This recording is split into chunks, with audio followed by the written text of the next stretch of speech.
शंटी साहब जो बीजेपी छोड़ के गए हैं पद्मश्री के बाद, वो इस गली के अंदर आए और यहाँ से बलवा देख कर लौट गए। शंटी जी एक ऐसे व्यक्ति हैं जो सिर्फ अपना एक राजनीतिक हित देखते हैं।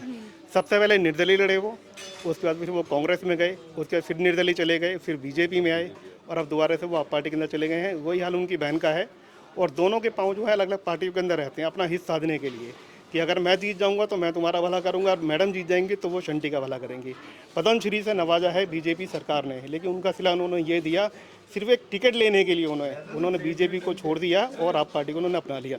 मेरे हिसाब से उनकी जो इमेज है यहाँ पर बहुत ख़राब है, बहुत अच्छी इमेज नहीं है। लेकिन अगर आप यहाँ से बाहर जाते हैं कि जैसे मेरे रिलेटिव्स रहते हैं यूपी के अंदर, तो वहाँ पर उनके एक बहुत हाई प्रोफाइल इमेज बनी हुई कि वो कोरोना काल के अंदर उन्होंने बहुत अच्छा काम किया है। पर चिराग तक अंधेरा होता है, हमें मालूम है कि उनके इर्द गिर्द कितना अंधेरा है, क्योंकि हम ना बहुत बखूबी जानते हैं। मांग तो बीजेपी कर रही है, इन सबसे पूछोगे ये बीजेपी बोलेंगे, बीजेपी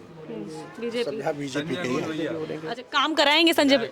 देखिए ये आप पार्टी ने काम करवाया है ये 4 दिन से।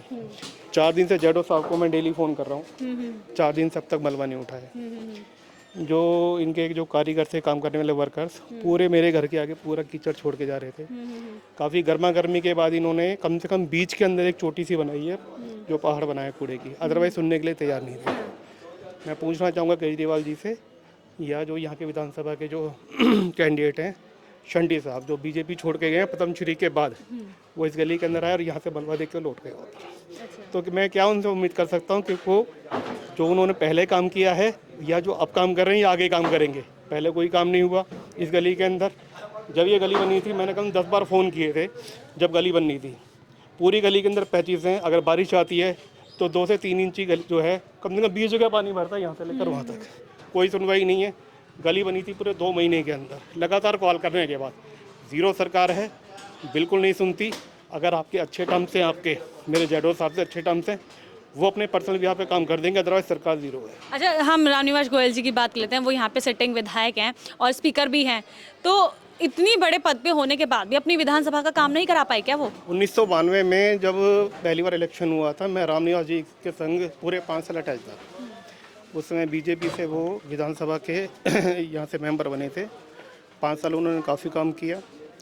जिस समय वो आप पार्टी छोड़ कर गए हैं, उनकी बॉडी लैंग्वेज चेंज हो गई थी। हम उनके पास 2 या 3 बार गए हैं जल बोर्ड की समस्या को लेकर, और एक हमने होली मिलन करवाया था। तो उन्होंने एक बहुत बड़ी बात कही कि मेरे पास अब छोटी जगह जाने का टाइम नहीं है, क्योंकि मैं विधानसभा का अध्यक्ष बन चुका हूँ, मेरे पास बड़े बड़े ऑफर्स हैं। मुझे सुन के बहुत धक्का लगा इस वाली बात के लिए। अगर बात करते हैं रामनिवास जी की, तो मेरे घर पे पर्सनली उन्होंने विजिट की थी मेरे प्रोटेस्ट के बाद।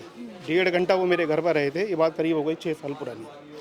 उसके बाद 6 साल से वो आज तक नगर निगम के चुनाव हुए, लोकसभा के चुनाव हुए, विधानसभा के चुनाव हुए, उनका एक विजिट यहाँ पर नहीं हुआ।